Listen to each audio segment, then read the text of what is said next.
Next course के लिए binomial theorem में थोड़ा सा और आगे बढ़ते हैं। इट इज पार्ट 4 और कुछ लास्ट टाइप के क्वेश्चंस की प्रैक्टिस करते हैं। इसमें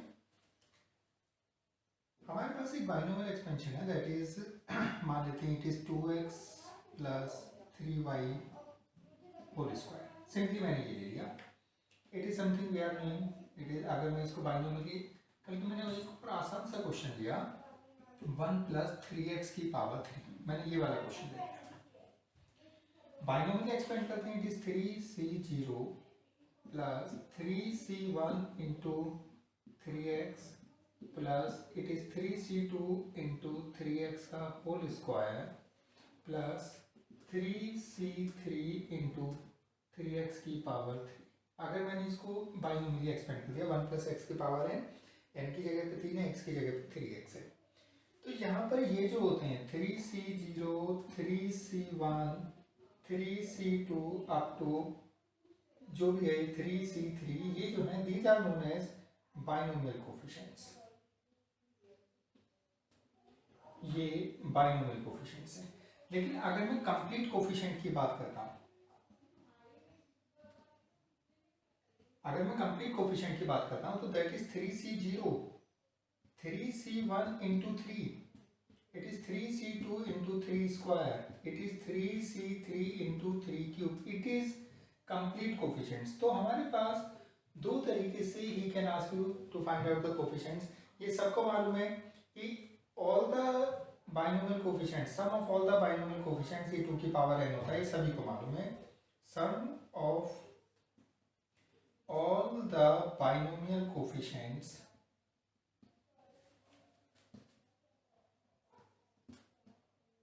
in 1 plus x की power n is 2 raised to power n। ये तो बाइनोमियल कोफिशिएंट्स की बात करते हैं। अगर मुझे केवल इनका सम निकालना है, इट इज 2 की power 3, value is 8 if you have to find out the sum. लेकिन अगर मुझे सारे कोफिशिएंट्स का सम निकालना हो, एग्जाम के लिए इंपॉर्टेंट क्वेश्चन है, he says to find out the sum of all the coefficients, वो सारे कोफिशिएंट्स के सम की बात करता है। तो सारे कोफिशिएंट्स का सम में देखता हूँ, it is 1, it is 3c1 into 3 into 3, it is 9 and something like this. तो अगर मुझे सारे कोफिशिएंट्स का सम निकालना है, इसमें मुझे सारे कोफिशिएंट्स का सम निकालना है, तो उसके लिए मुझे यहाँ से x हटा दो। अगर मैं यहाँ से केवल x को हटा देता हूँ तो सारा का सारा कोफिशिएंट ही बचता है और उनका सम। और x को हटाने का सीधा सा तरीका है कि मैं इस पूरी इक्वेशन में x को 1 से रिप्लेस करा देता हूँ। अगर मैं x को 1 से रिप्लेस करा देता हूँ तो here it is 3c0 3c1 into 3, it is 3c2 into 3 square plus 3c3 into 3 cube, it is sum of all the coefficients. और बल्कि मैं x को यहाँ पर रिप्लेस कराता हूँ, इसकी बजाय मैं x को यहीं पर, x को मैंने किस चीज से रिप्लेस करा दिया, 1 से रिप्लेस करा दिया। अगर मैंने इसको x को 1 से रिप्लेस कराया तो what we get, we are having sum of all the coefficients. सारे कोफिशिएंट्स का सम जो होगा दैट इज 1 प्लस 3 की पावर 3। दैट मीन्स अगर मैंने x को 1 से रिप्लेस कराया 4 की पावर 3, इट बिकम्स 64। ये तो केवल मैंने एक छोटा सा एग्जांपल लिया। हमें किसी भी एक्सपेंशन में, जरूरी नहीं है कि वो बाइनोमियल एक्सपेंशन हो, किसी भी एक्सपेंशन में, वेदर इट इज बाइनोमियल और मल्टीनोमियल एक्सपेंशन, कोई सा भी एक्सपेंशन हो, उसमें अगर सारे कोफिशिएंट्स का सम चाहिए, कुछ भी, कोई भी है मेरे पास 1 plus 2x plus 3x square की power 5, if we have to find out sum of all the coefficients, अगर मुझे सारे कोफिशिएंट्स का सम निकालना है तो मैं केवल और केवल क्या करूंगा, इसमें x को 1 से रिप्लेस करा दूंगा। अगर मैं x को 1 से रिप्लेस करा देता हूं तो it is 1 plus 2 plus 3, it is 6 raise to power 5। तो सारे कोफिशिएंट्स का सम आसानी से आ जाता है, that is 6 raise to power 5। एक छोटा सा एग्जांपल करते हैं इसके ऊपर, बहुत इंपॉर्टेंट चीज है टुवर्ड्स जेईई मेंस। क्वेश्चन में उसने दिया if sum of all the coefficients in 1 minus 2x plus 5x square की पावर 2n is a। इस एक्सपेंशन में सारे कोफिशिएंट्स का सम जो है a के बराबर है, और साथ में दिया कि sum of coefficients in 1 plus x की पावर 2n 1 plus x की पावर 2n is b. तो find the relation between a and b. Find the relation between a and b. It was the question. अगर इस expansion में सारे coefficients का सम a है, इस एक्सपेंशन में सारे कोफिशिएंट्स का सम b है, तो ये just asking you find the relation between a and b. a और b में रिलेशन चाहिए.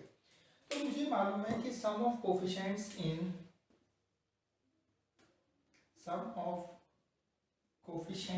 in 1 minus 2x plus 5x square की पावर n इज. सारे कोफिशिएंट्स का सम निकालना है. आसान सा तरीका है, मैं x को 1 से रिप्लेस करा देता हूँ. 1 minus 2 plus 5 it is 4 raised to power n and this value is given to you a. ये वैल्यू a है. सारे कोफिशिएंट्स का सम निकालना बिल्कुल आसान होता है. हम केवल और केवल x को 1 से रिप्लेस करा देते हैं और मुझे मालूम है कि sum of coefficients in 1 plus x की पावर 2n is. अगर मैं x को 1 से रिप्लेस कराता हूँ तो इट इज 2 की power 2n and he said it is equal to b. तो अगर मैं ध्यान से देखता हूँ तो यहाँ पर a और b बराबर है. तो ही just asking you find relation between a and b. तो यहाँ पर मेरे पास a equal to b obtain हो जाता है. तो ये सारे कोफिशिएंट्स का सम या किसी भी बाइनोमियल एक्सपेंशन या मल्टीनोमियल एक्सपेंशन में सारे कोफिशिएंट्स का सम निकालने का आसान सा तरीका होता है. बट समटाइम्स, ये तो सारे कोफिशिएंट्स हैं, but sometimes what he says कि हमें कुछ पर्टिकुलर कोफिशिएंट्स का सम चाहिए. जैसे एक एग्जांपल लिया मैंने, एक और क्वेश्चन लिया.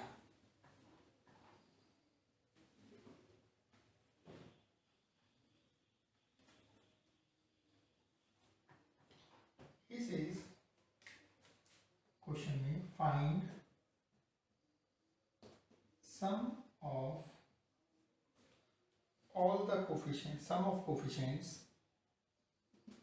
of all even powers of x. x की सारी पावर्स का कोफिशिएंट्स नहीं चाहिए, x की केवल इवन पावर्स के कोफिशिएंट्स का सम चाहिए. और जो एक्सपेंशन दिया he says it is 2x square minus 3x plus 1 raise to power 11. इस एक्सपेंशन में जो x की सारी पावर्स हैं, इवन पावर्स, उनके कोफिशिएंट्स का सम चाहिए. देखते हैं. मुझे मालूम है 1 minus 3x plus 2x square की पावर 11. इसमें अगर मैं ध्यान से देखता हूँ तो x की कम से कम पावर आती है 0 और मैक्सिमम पावर आती है 22. तो it would be something a0 plus a1 into x a2 into x square till it goes a22 into x की पावर 22. यहाँ पर a0, a1, a2 till ये जो हैं it is all the coefficient. जो x की पावर 1 के साथ आएगा it is coefficient. इसमें बाइनोमियल और कंप्लीट कोफिशिएंट है.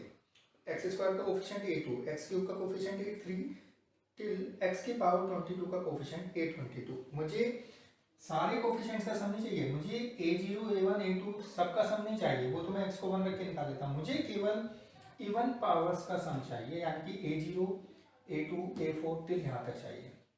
तो जब कभी भी वो आपसे कुछ पर्टिकुलर कोफिशिएंट्स का सम कहता है तो आसान सा तरीका क्या होता है. एक बार तो मैंने यहाँ पे x को 1 से रिप्लेस करा दिया.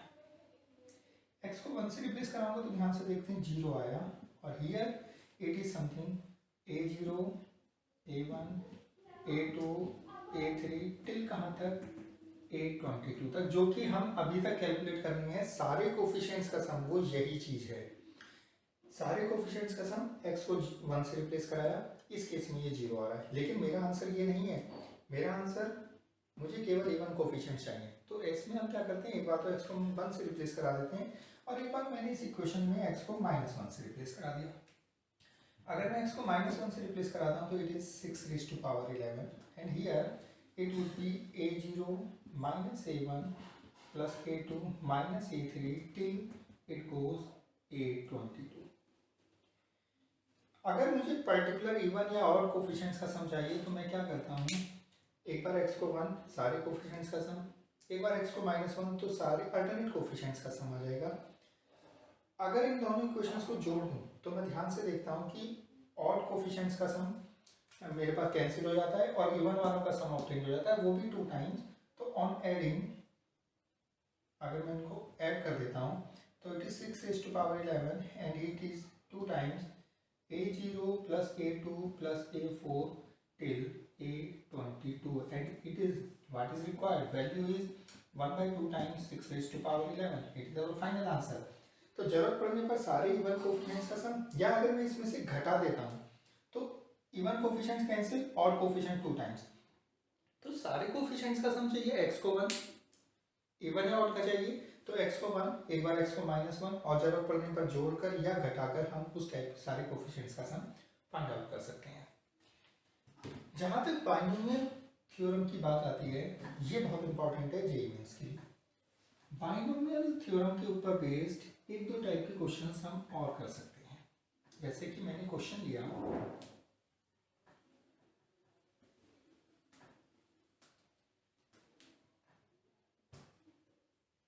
फाइंड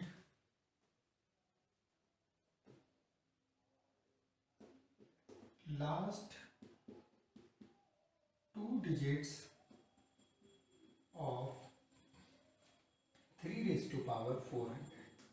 इस इज कि अगर मैं 3 raised to power 400 को सॉल्व करता हूँ, सॉल्व तो हम नहीं कर सकते हैं, we can't find out its value, हम इसकी वैल्यू तो नहीं निकाल सकते हैं, लेकिन उसने बोला कि इसको अगर हम इवेल्युएट करते हैं तो इसकी लास्ट की 2 डिजिट्स चाहिए, लास्ट की 3 डिजिट्स चाहिए, लास्ट डिजिट चाहिए, या समथिंग लाइक दिस। अगर मुझे किसी भी न्यूमेरिकल वैल्यू में लास्ट की डिजिट्स फाइंड आउट करना होता है तो भी हम बाइनोमियल थ्योरम के थ्रू इसको सॉल्व कर सकते हैं। हम क्या करते हैं, जो बेस होता है दिस बेस, इसको ऐसे 2 पार्ट्स में ब्रेक करते हैं ए और बी, जहां पर ए जो होता है दैट इज मल्टीपल ऑफ 10 का मल्टीपल, और बी जो होता है दैट इज प्लस माइनस 1, केवल या तो +1 या -1, कुछ और नहीं। जो बेस होता है, हम लास्ट की 2 डिजिट्स या लास्ट की 3 डिजिट्स फाइंड आउट कर रहे हैं कब, किसी भी बड़ी पावर में। हम 3 raised to power 400 कैलकुलेट नहीं कर सकते हैं, बट हम ये बता सकते हैं कि इसके इवेल्युएट करने पर इसकी लास्ट की 2 डिजिट्स कितनी आएंगी, लास्ट की 3 डिजिट्स कितनी आएंगी। तो हम क्या करते हैं, ये जो बेस दिया होता है इसको 2 पार्ट्स में ब्रेक करते हैं ए और बी में, जहाँ पर ए इट इज मल्टीपल ऑफ 10 का मल्टीपल, चाहे वो 10 हो, 20 हो, 120 हो, बट 10 का मल्टीपल चाहिए। यहाँ पर जो बी है दैट इज प्लस माइनस 1, या तो +1 या -1, इसके अलावा कुछ नहीं किया जा सकता है। अब 3 तो ब्रेक नहीं होगा, लेकिन अगर मैं इसको किसी तरीके से 9 बना लूँ, मैं इसको बना लेता हूँ 9 की power it becomes 200 and we can write it 10 - 1 raise to power 200। A और बी में ब्रेक हो गया, वो ए की वैल्यू 10 का मल्टीपल है, बी की वैल्यू 1। या एक काम और कर सकते हैं हम इसको, we can make it 81 raise to power 100 and it can be written as 80 + 1 raise to power 100। ये लिखा जा सकता है। ए की जगह पर 80 आ गया, 10 का मल्टीपल, बी की जगह पर +1 आ गया। यानी कि हमें इनकी पावर्स को एडजस्ट करके, बाई चांस अगर ये 400 ना होता, it would B 3 raised to power 398, और मुझे इसको 81 में ब्रेक करना पड़ता, तो मैं क्या करता, पहले इसकी 2 पावर्स को अलग कर देता, ये बचता 3 raised to power 396 and then write it 3 square तो अलग है, इसको 81 की पावर 99 ये आ जाएगा, and it is 3 square into 80 + 1 की पावर 99। यानी कि समटाइम्स मैं इसको डायरेक्टली ब्रेक नहीं कर सकता, हो सकता है और पावर ये नहीं ब्रेक हो या ये नहीं ब्रेक हो, तो कुछ पावर्स को एडजस्ट कर लेते हैं पहले। जैसे इस केस में मैंने 2 पावर्स को अलग कर दिया, कुछ इस टाइप से ब्रेक हो गया। यानी कि हमें ब्रेक तो उसको 2 ही हिस्सों में करना है, कुछ भी करके ए और बी में हमें ब्रेक करना है, जहाँ पर ए मल्टीपल ऑफ 10, बी जो है वो प्लस या -1, इसके अलावा कुछ नहीं होना चाहिए। हम क्या चीज़ फाइंड आउट कर रहे हैं, हम एक बड़ी पावर को इवेल्युएट करने पर उसकी लास्ट के 2 डिजिट्स या लास्ट की 3 डिजिट्स को हम फाइंड आउट कर रहे हैं। और कैसे किया जा सकता है इसमें, इज समथिंग एग्जांपल, जैसे 3 raised to power 400, हमारे पास 2 ही पॉसिबिलिटीज आई, या तो मैंने इसको 10 - 1 करा, हम इसको कन्वर्ट कराते हैं 3 raised to power 400, 2 हिस्सों में मैंने इसको ब्रेक किया। इस वाले पार्ट को तो मैं हटा देता हूँ, ये तो केवल मैंने बताया था कि अगर हमें कुछ पावर्स को एडजस्ट करने की जरूरत पड़ जाए देन व्हाट वी डू, तब हम क्या करते हैं इसमें, दिस वन, अगर जैसे कि 3⁴ मैं इसको 10 - 1 या 80 + 1 दोनों में ब्रेक कर सकता हूँ। अगर ऐसी पॉसिबिलिटी बनती है कि हम +1 या -1 किसी में भी जा सकते हैं, मेरे पास दोनों ऑप्शंस अवेलेबल होते हैं, तो we should always go for +1, 80 + 1। तो मैंने इस 3⁴ को ये ना ब्रेक करके, हम इससे भी कर सकते हैं, ऐसा नहीं है, लेकिन एडवाइजेबल +1 में मैंने इसको ब्रेक किया। अब मैं ऐसा क्यों कर रहा हूँ वो देखते हैं। हमारे पास a + b की पावर n, ये होता है nc0 a की पावर n b की पावर 0, nc1 a की पावर n - 1 b की पावर 1 प्लस nc2 a की पावर n - 2 b की power 2 till it goes the last term की अगर मैं बात करता हूँ ncn a की पावर 0 b की power n, it is binomial expansion. बल्कि इससे मैंने पहले भी एक टर्म लिख ली, ncn - 1 a की पावर 1 b की पावर n - 1, ये मेरे पास बाइनोमियल एक्सपेंशन है।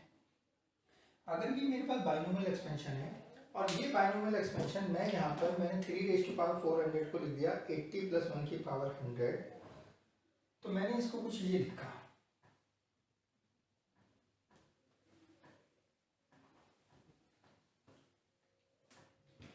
ये एक्सपेंशन मैंने यहाँ पे दिया, इट इज 80 + 1 की पावर 100। और अगर ये एक्सपेंशन मैं इसके अकॉर्डिंग फॉलो कराता हूँ तो इट इज फर्स्ट टर्म आएगी 100c0 80 की पावर 100 इंटू, बस ये जाएगी, प्लस नेक्स्ट आएगी 100c1 80 की पावर 99 इंटू 1 प्लस 100c2 80 की पावर 98 इंटू 1 का square till it goes, the last term would be 100c100 80 की पावर 0 1 की पावर 100, पर इससे एक प्रीवियस टर्म भी लिख लेता हूं मैं, 100c99 80 की पावर 1 1 की पावर 99, और जरूरत पड़ती है तो एक और टर्म मैं प्रीवियस टर्म लिख लेता हूं इसमें,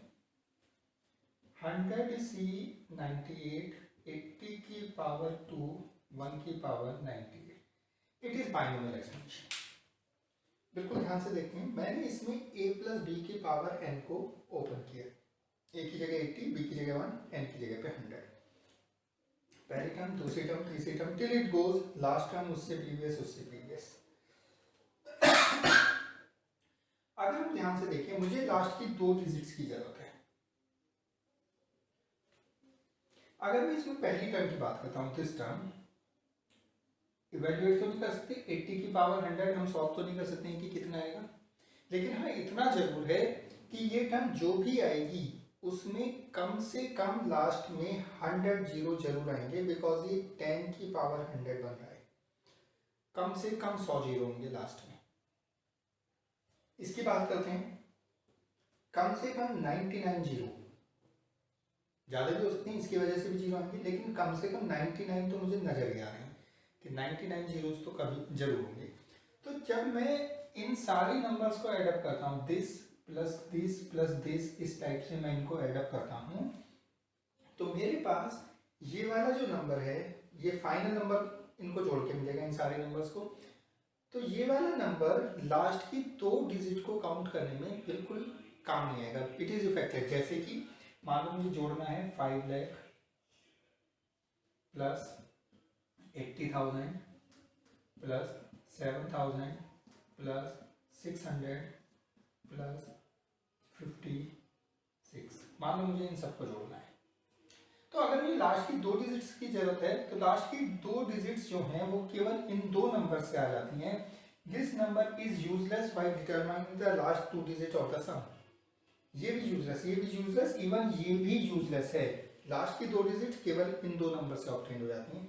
सेम हियर, अगर मुझे इस पूरे नंबर की लास्ट की 2 डिजिट्स की जरूरत है, अगर मुझे पूरे नंबर की लास्ट की 2 ही डिजिट्स की जरूरत है, तो ये वाला जो नंबर है, ये वाला नंबर लास्ट की 2 डिजिट्स को काउंट करने के लिए यूजलेस होगा, उसकी जरूरत नहीं है। इवन ये नंबर भी नहीं यूजलेस है, बिकॉज इसमें भी कम से कम 99 जीरोस तो हैं, तो लास्ट की 2 डिजिट्स के लिए ये नंबर यूजलेस है। और अगर हम ध्यान से देखें तो ये नंबर ये नंबर भी हमारे पास लास्ट की 2 डिजिट्स को काउंट करने के लिए यूजलेस है, बिकॉज इसमें कम से कम 2 जीरोस तो मुझे यहाँ से नजर आ ही रही हैं। इसकी वजह से और भी जीरो हो सकती हैं, बट कम से कम 2 तो हैं ही। तो लास्ट की 2 डिजिट्स काउंट करने के लिए ये वाला जो नंबर है वो भी यूजलेस हो जाता है। तो मेरे पास लास्ट की जो 2 डिजिट्स हैं वो केवल इन 2 नंबर से काउंट हो जाती है। जैसे ये आ जाएगा 100 से 99 का मतलब हो गया 100 इंटू 80 प्लस 1 इंटू 1 इंटू 1, तो इट इज 8001। तो लास्ट 2 डिजिट्स जो होंगे मेरे पास दैट इज 01। मैंने ये क्यों बोला था कि b जो होता है वो प्लस या -1, वो इसलिए कि अगर ये 2 भी होता b की जगह पर तो 2⁻100 हम इवेल्युएट नहीं कर सकते हैं। हम केवल 1 की पावर 100 या -1 की पावर 100 इवेल्युएट कर सकते हैं। तो जो हमारे पास a प्लस b में हम ब्रेक करते हैं, तो ये जो b है दिस मस्ट बी ऑलवेज +1 या -1, इसके अलावा कुछ भी नहीं। तो फिलहाल तो मेरे पास ये है।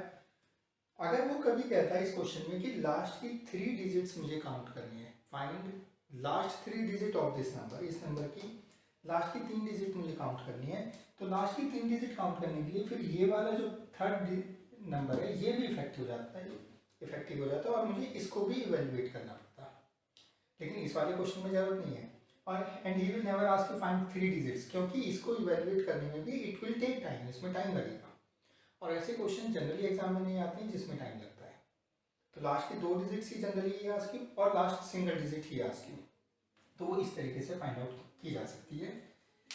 बायनोमियल थ्योरम में जो एक और क्वेश्चन आ जाता है इस टाइप से, दैट इज व्हाट, मैंने इसको बायनोमियल एक्सपेंशन को नहीं मैंने मिटाया, मैंने कहा find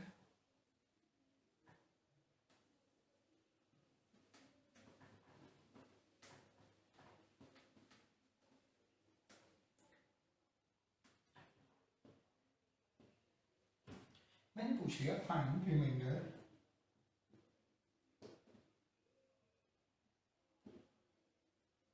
if 4 raised to power 300 is divided by 7। मैंने ये क्वेश्चन पूछ लिया। क्या क्वेश्चन पूछा मैंने कि अगर मैं 4 की पावर 300 को 7 से डिवाइड करता हूँ तो रिमाइंडर क्या होगा। मैंने इस वाले पार्ट को इसलिए नहीं उठाया क्योंकि ये क्वेश्चन भी समथिंग इसी टाइप से होगा और मुझे इसी बायनोमियल एक्सपेंशन की जरूरत पड़ेगी। तो मैंने इसको अभी यहीं पे लिखा हुआ है। हमें किसी बड़ी पावर में जिसको हम इवेल्युएट नहीं कर सकते, ये पावर में इवेल्युएट नहीं कर सकता, 4⁻300 इवेल्युएट नहीं होगी, लेकिन हम 7 से डिवाइड करने पे जो मुझे रिमाइंडर ऑब्टेन होता है वो हम फाइंड आउट कर सकते हैं। कैसे? इसमें भी कुछ ऐसे ही करते हैं। ये जो बेस है, दिस बेस, इसको 2 पार्ट्स में ब्रेक करते हैं, a और b। जो लास्ट क्वेश्चन में कह रहा बिल्कुल वैसे ही, b तो +-1 इसके अलावा कुछ नहीं, या तो +1 या -1 इसके अलावा कुछ नहीं। लेकिन a, जैसे प्रीवियस वाले क्वेश्चन में हमने क्या किया था, जो a है that must be multiple of 10। Multiple of 10 कब होगा? जब मुझे लास्ट की 2 या 3 डिजिट्स निकालनी होगी। इस केस में जब मुझे रिमाइंडर निकालना है तो this a must be multiple of 7 जिससे मुझे डिवाइड करना है। नॉट नेसेसरी कि ये 7 हो, 7 का कोई भी मल्टीपल चल सकता है। और दूसरा वाली टर्म वो +1 या -1 केवल हुई। तो अब डायरेक्टली 4 तो ब्रेक होगा नहीं, मैं इसकी कुछ पावर को बढ़ाता हूँ। इफ आई टेक 16, 2 पावर ले लेता हूँ तो वो भी 7 के मल्टीपल प्लस या -1 में ब्रेक नहीं हो पाएगा। We go for third power, 64 ले लिया। 64 कैन बी रिटन एज 63 + 1, 7 का मल्टीपल मुझे यहाँ पे मिल जाएगा। तो मैं क्या करूँगा, इस वाले 4 को पहले तो मैं बनाऊंगा 3 पावर्स में, यानी कि I make it 64 raise to power 100 हो जाएगी। और अगर कोई पावर एडजस्ट करनी पड़ती है, 1 या 2 पावर्स, तो हम उसको एडजस्ट कर सकते हैं अकॉर्डिंगली अवर प्रीवियस क्वेश्चन की तरह पे। लेकिन इसमें डायरेक्टली ब्रेक हो गया and I write it 63 + 1 raise to power 100। मैंने बेस को a और b इस टाइप से ब्रेक कर दिया कि b +-1 है और ये जो है दैट इज मल्टीपल ऑफ 7 है। मैंने कुछ इसी तरीके से इसमें ब्रेक कर दिया। फिर से करते हैं इस क्वेश्चन को। मैंने इस 4 को ब्रेक कर दिया है, दैट इज 63 + 1 है। तो मैंने इसको कुछ ऐसा लिख दिया 63 प्लस 1 की पावर 100 और इसमें लगा दी बाइनोमियल थ्योरम ये वाली। अभी इसका फर्क देखते हैं कि इसका फर्क क्या पड़ेगा। इट इज 100 C0 63 की पावर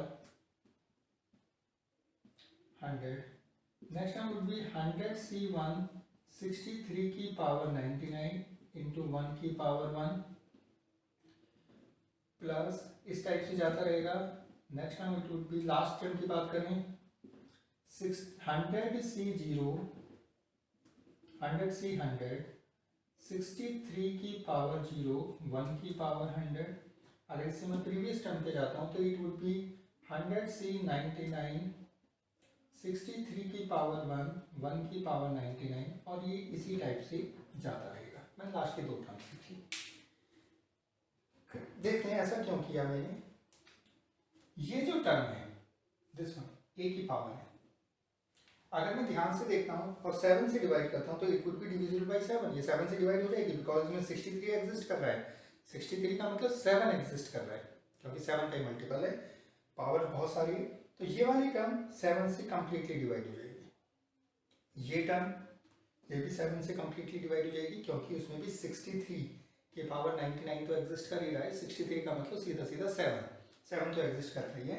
तो हमारे पास ये सारी टर्म्स, पहली टर्म, ये टर्म टिल कहाँ तक, अगर मैं ध्यान से देखूं सेकंड लास्ट टर्म, लास्ट से पहली टर्म, दिस वाली टर्म, ये वाली टर्म भी कंप्लीटली 7 से डिवाइड हो जाती है बिकॉज इसमें भी 63 की एक पावर तो एग्जिस्ट करती ही है। तो ये वाली टर्म भी जो है वो 7 से डिवाइड हो जाएगी कंप्लीटली। तो यहां से लेकर यहां तक टिल द लास्ट टर्म, यहां तक मेरे पास कोई रिमाइंडर नहीं बचेगा क्योंकि every term is divisible by 7। Remainder मुझे केवल और केवल कहां से ऑब्टेन होगा, इस लास्ट टर्म से। और मैं ध्यान से देखता हूं तो ये लास्ट टर्म कितनी है 1, इट इज 1, ये भी 1 है। तो मुझे केवल ये फाइंड आउट करना है कि इफ 1 इज डिवाइडेड बाय 7 तो फाइंड रिमाइंडर। तो रिमाइंडर भी मेरे पास कितना बच जाता है, 1 ही बच जाता है। बस इसमें मुझे ध्यान क्या रखना पड़ेगा, अगर मान लो कभी मैं एक या दो पावर्स को एडजस्ट करता हूँ तो मान लो दो पावर्स मुझे एडजस्ट करनी पड़ी तो हियर इट वुड बी 16, यहाँ पे 16, तो ये जो 1 ना आकर ये कितना आएगा 16 आएगा। अब वो 16 7 से डिवाइड होने पर 2 रिमाइंडर देगा। तो अगर मुझे कुछ पावर्स को एडजस्ट करने के लिए यहाँ से पावर बाहर निकालनी पड़ती है, 1 पावर 2 पावर 3 पावर, तो वो एट लास्ट यहाँ पे मल्टीप्लाई होती है। इस चीज़ का मुझे ध्यान रखना पड़ेगा। दो ही टाइप के क्वेश्चन हैं, या तो वो रिमाइंडर पूछता है या लास्ट की 2 डिजिट्स या 3 डिजिट्स को फाइंड आउट कराने के लिए करता है। जेईई मेंस में जनरली यही आता है। बायोमेट्रिक में और भी बहुत सारी चीज़ें हैं पर वो जेईई मेंस लेवल पर बहुत ज़्यादा नहीं पूछी जाती हैं। अभी इतना ही करते हैं हम।